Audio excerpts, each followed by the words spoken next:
Well, hello there, YouTube. And good morning. Welcome to what's gonna pretty much be the norm here for probably about the next 7 months at least. I mean, we may get some nice days here and there, but any resemblance of summer is for the most part gone. I don't think we're going to have an Indian summer this year by the looks of it. Today's Monday the 21st of September, and looks like the next 3 days will be nice, and then starting Thursday the rain comes back. And as the days go on, though, it looks like the weekend is getting better looking, so there's always hope for that. But I haven't ridden this thing in week and a half or better, the Spyder, and because I've been caging it so much, and then my rides to work have been pretty infrequent, so of course, you know, I'm still all new and giddy about my street glide, so I ride it. But I'm telling you, you know how like when you jump on the iron, there's just this overwhelming, like the smile that, look at that crane, man, that thing's huge. Or blue herring. But anyway,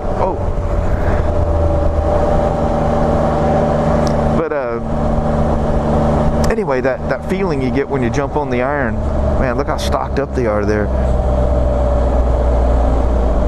Let's see. God dang it. I hate when the wind's going the wrong. Wow, look at all the wood they've got. Tons of it. When the winds are going the wrong way and I can't smell it. I love the smell of cedar. But anyway, jumping on the iron just puts this huge smile on your face, and it's just so fun to ride. I've been riding that street glide so much, and I jumped on that iron yesterday and take it for a little spin. And God, it feels so small and so fun. Although I actually turned on this road, so I'm bombing down 505 there, whatever speed, and I come up to Kangas here to take a left, and well, the iron's brakes aren't as powerful as the street glide's brakes, which seems very odd considering that's probably a 250 plus heavier bike. But don't get me wrong, the iron's brakes, I mean, they're not great brakes, but they definitely they match the bike. Now 14 and newer, the brakes are so much better. It just kills me how much better they work. But one of the things, they're all steel braided lines now, but they got larger discs, larger calipers, more powerful calipers, so you know, everything all adds up to really nice brakes. But that's all stuff you can change, you know, just takes money.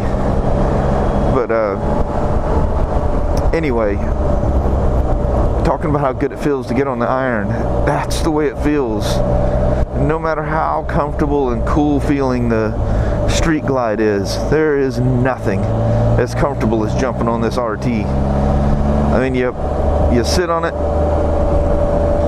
and as soon as I'm heading down my gravel road, I'm going, oh man, just how the suspension just seems to be endless. It's like motocross suspension on this thing. You go down that, you know, I got to go nice and slow. One, I don't want to kick up dust all over the black motorcycles, so I go slower down the gravel road on my motorcycles anyway. But the other thing is, it can be a little rough going down there if you get any speed going at all. This thing, I could hit that dirt road at 50 miles an hour if I wanted to, and it would just go just soak it up. It's amazing how well the suspension works on these Spyders. Amazing. And oddly enough, the one that you think would absolutely work the best would be the F3, but I can get that rear suspension to bottom out pretty damn easy on that F3. So I don't know what the deal is with that. If they set it up light, I have no idea. But anyway, speaking of Spyders, on the well, it started leaking out the 18th and 19th. this weekend, the 2016 Spyder models. I was just talking to a guy via email, and he said he's going to talk to his dealer about what's new for 16. You know, I said, well, you're not going to know until BRP announces it. You know, even the dealers don't know prior to BRP announcing it. It's all done in one clean swoop. They're like Apple and everybody else. They try to keep everything a secret, you know, to the best of their ability. I find a happy spot for this windscreen that doesn't make a bunch of noise.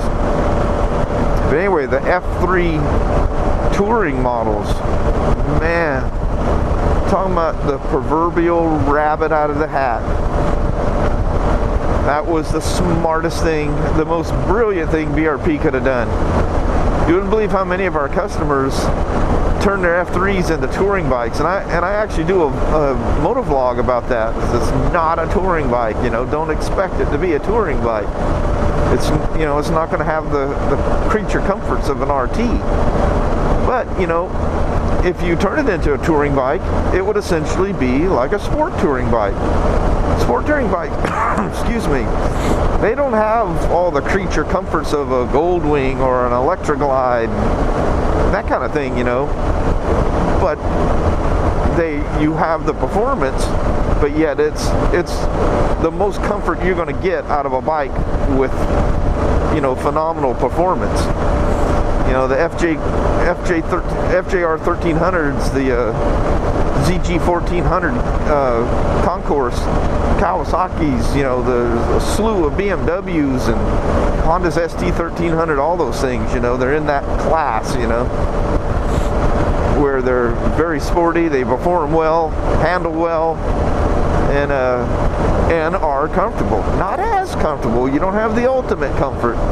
You know, if you're one of these people that need to be pampered when you're driving down the road, you know, the type of guy that would buy a big old boat anchor Cadillac over you know, a sport sedan, you know, those kind of bikes aren't your thing, you know. But seeing so many people want to tour on those F3s, brilliant move. Brilliant move. That just shows me BRP is paying attention to what their customers are doing with their vehicles. And man, like I say, man, that's pulling a rabbit out of their hat.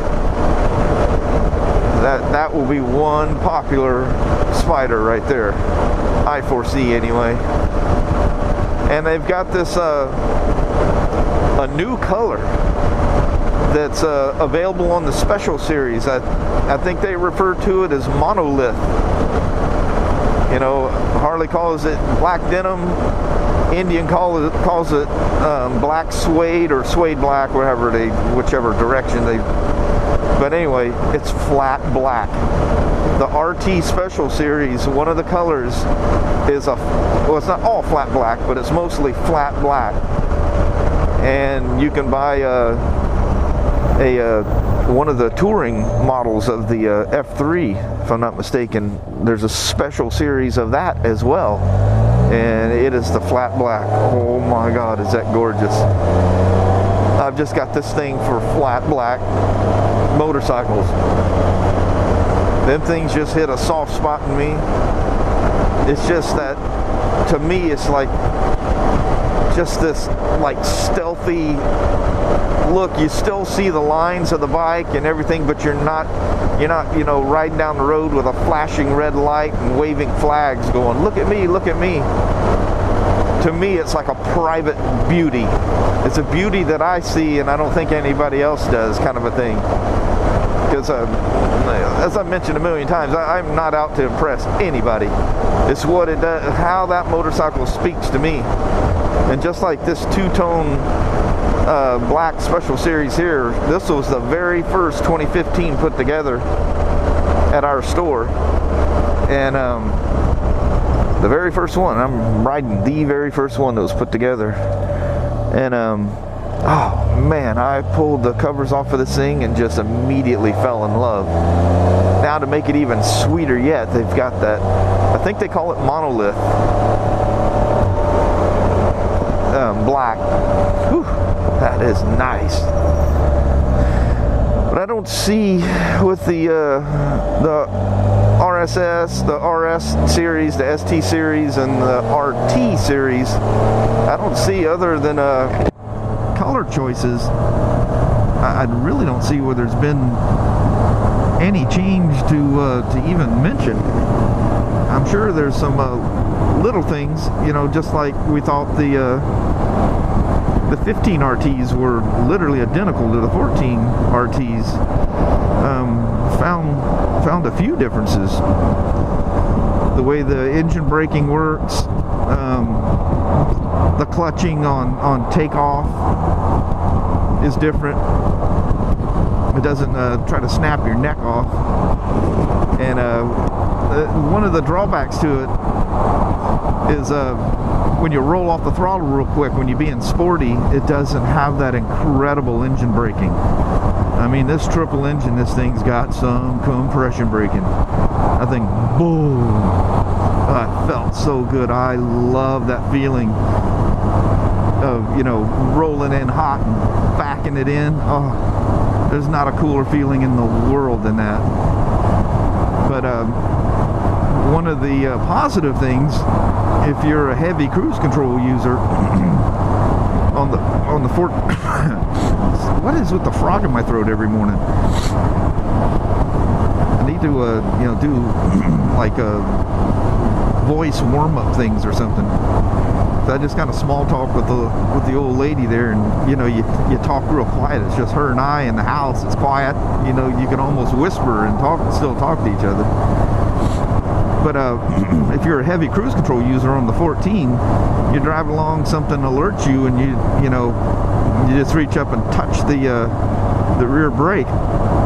The compression braking was so hard. I mean, literally, I jokingly say, but it felt like if you weren't holding on, the windshield would stop you from falling off the front of this thing. I mean, it's like you just boot stomp the brakes. So you had to be weary of the cruise control. Like if you've seen you're coming up on traffic and you know you're not going to be comfortable, you know, driving through this with the cruise control, which you shouldn't ever. But you had to, when you put the thing in cruise, the throttle, you know, it's a fly-by-wire, ride-by-wire, however you want to. I love calling it fly-by-wire. This all came out with, you know, jets and planes and stuff, and so I just like that term. But you guys know what I mean when I say that. But anyway, when you put it on cruise, the throttle goes all the way forward. When you let go, it just goes forward. So when you kick the cruise off, that's what it sees, is zero throttle position. And boom! So you had to kind of match your speed and then touch the brake to make a smooth transition. On the 15s, it's just like any other car or any other motorcycle. You kick the cruise control off, and the computer is holding the throttle plate. Even though the throttle's off, it doesn't let the throttle plate just shut. It slowly lets it down. So when you kick the cruise off now, it just goes whoa, slowly, you know, backs off in a very predictable manner. But in the same breath, when you see, if I just chop the throttle, it just slowly lets the thing slow down. The 14s, you just suddenly chop the throttle and let go, and I think, wow, it felt fantastic. But they also had that same effect when you took off too. They're very aggressive, and you had to warn people that, you know, coming off the twins, because them things act like a Joey slip clutch every time you took off. The SE5 models, you know, of the twins. You know, the manual is just a manual. But anyway, you had to warn them, say, hey, don't just, you know, grab a handful like you're used to, and you'd watch them, even though you warn them, you watch the old neck snap back, and they look back at you and go, wow, you aren't kidding. I mean, they really grabbed hard and took off, which I thought was really, really cool. It made them very sporty feeling. My preference would be to leave it like the 14s were, but have it so that the cruise control would work like the 15, but leave the 14 characteristics the same. So anyway, that was a big change there. To me, a huge change.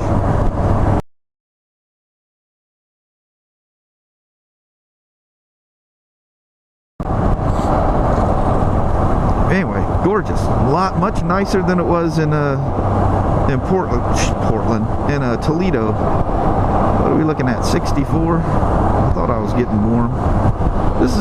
These are actually some old jackets that the store had made up. They're Columbia Sportswear or whatever, real high-end jackets, and they had Pro Caliber embroidered up on the left, right above your teat, and we had them for sale, and I think initially it was mostly employees buying them, and I don't know if it may have been a big order anyway, but they're pretty expensive, quite expensive actually. But the Longview store, I come in there cold as hell one day. I was telling Kelly, I was caging. I said, man, I was going to wear my sweatshirt, but the cat keeps getting up. I have this, they're not folded. I fold them in a way, and I've got this shelf that I put the coats and sweatshirts that I wear most often sitting there. Well, if the cat gets left inside, he loves to sleep on those things. So they get full of cat hair, and of course the cat scratches, and you know, dirt comes out of his fur or whatever. So they end up looking like crap without me making them look like crap.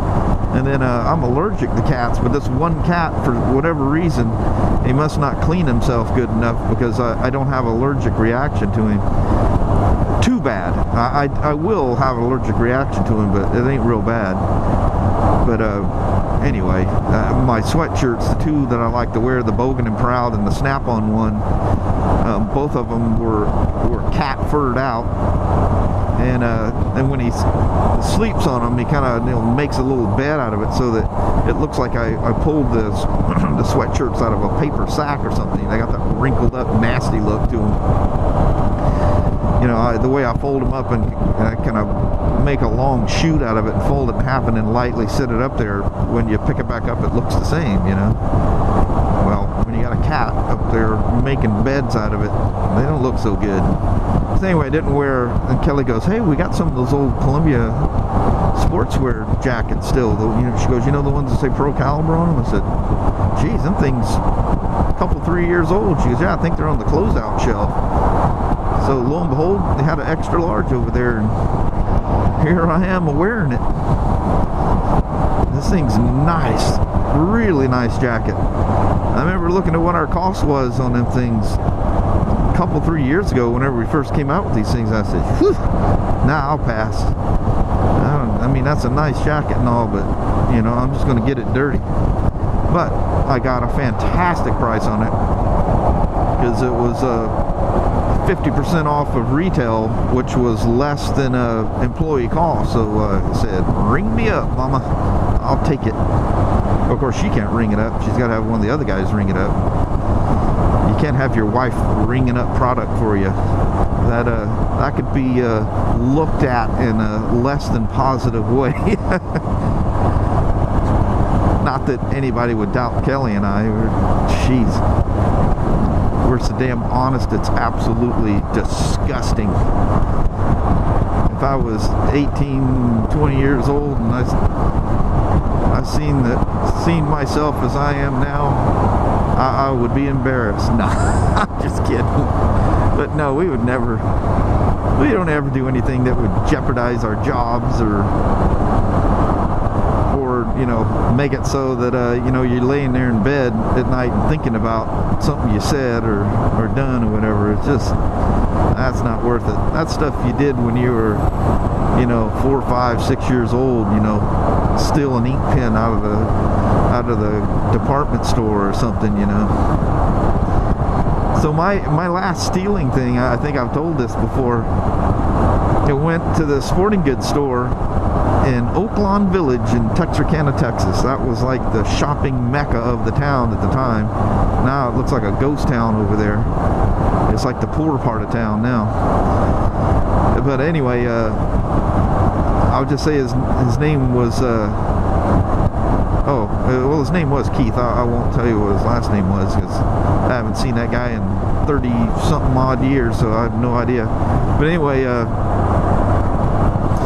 we were young. I would guess probably 10 or 11 years old, somewhere in there. And and we rode our bicycles out to the Oaklawn shopping center, which was not a mall. That was prior to them building, I think it's called the Texarkana Mall.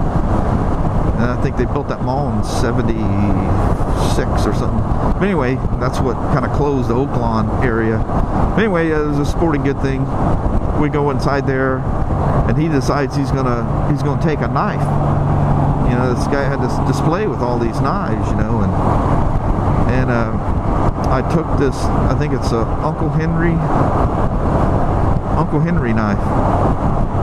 Scared to death. Absolutely, positively scared to death. You know, and when we drove away from there and got away from it, you know, I just, man, the guilt and just the most horrible thing, it was like I committed murder or something. I mean, horrible, horrible, horrible.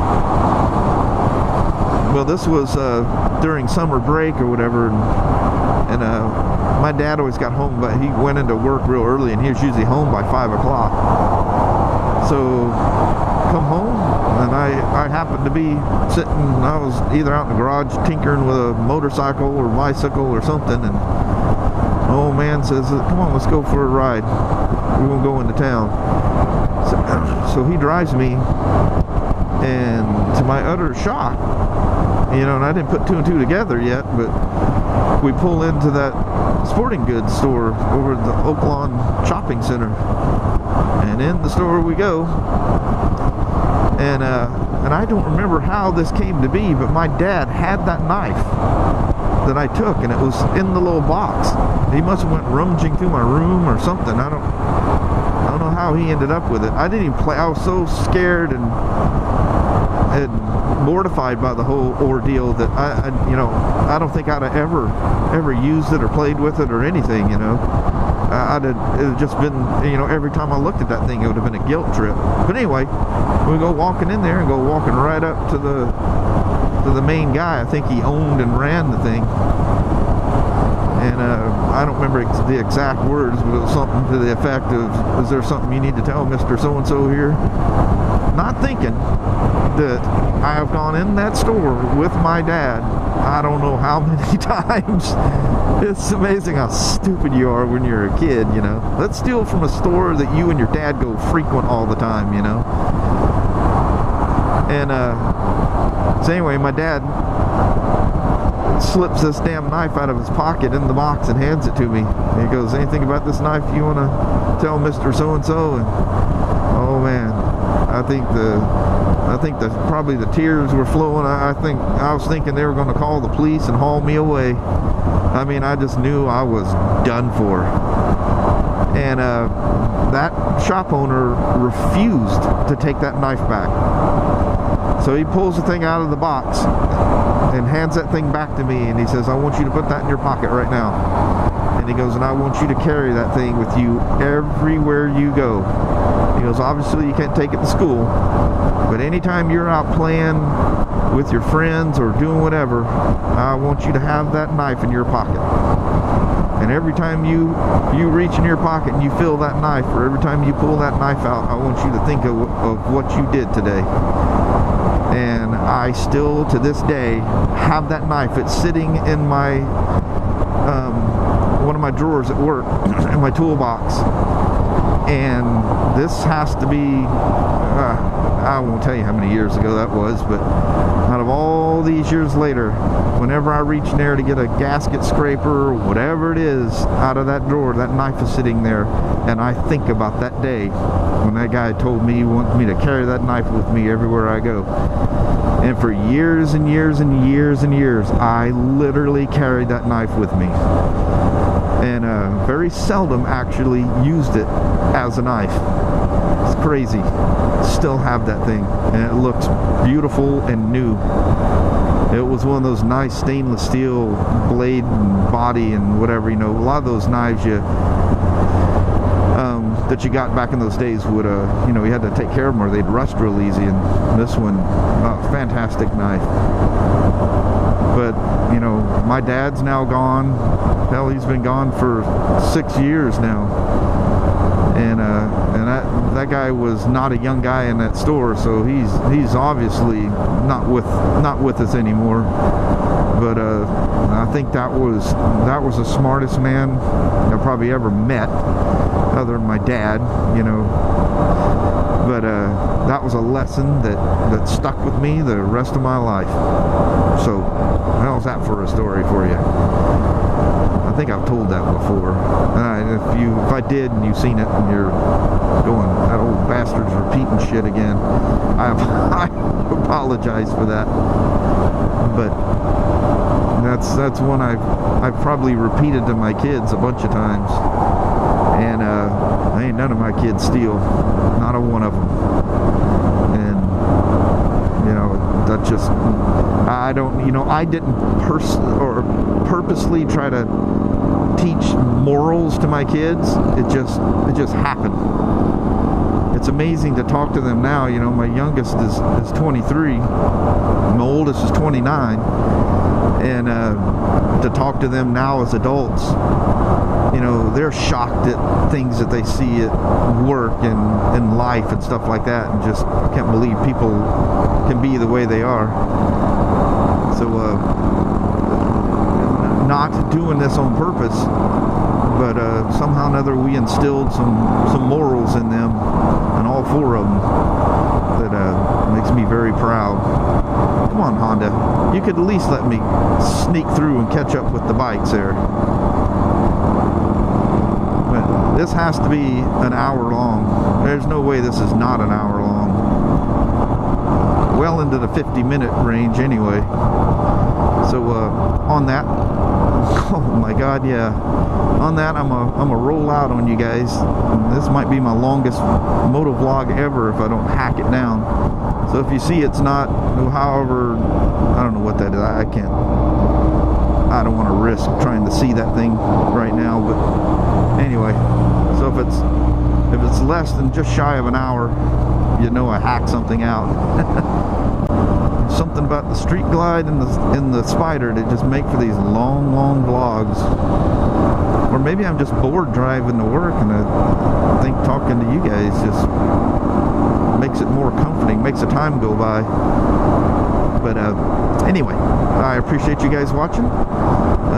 Welcome back to the Spyder. I haven't been riding this thing very often. Of course, I'm so backlogged on videos, there might be a few Spyder ones in there. I'm a good 10-12 days behind. But that'll be okay. I'll have buffers for the rainy season. I just hate not being current, like putting those phone things up, you know. The day I returned the first phone and I got the second one, it's been 12 days ago now, or 13 days ago now. Yeah, 13 days ago now. Crazy. But anyway, I'll chit chat with you guys later. I really appreciate you guys hanging around, and if you guys watch these whole things, I'm just like, where do you find the time? So I was just thinking about a traffic thing here. I got to turn right away. I was pondering whether I should go around, but this Ford is kind of keeping it tight. I'd have to come too close to that last bike, and I don't want to piss anybody off. So on that, I'm a roll. Again, thank you very much. We'll talk to you later now. Bye-bye.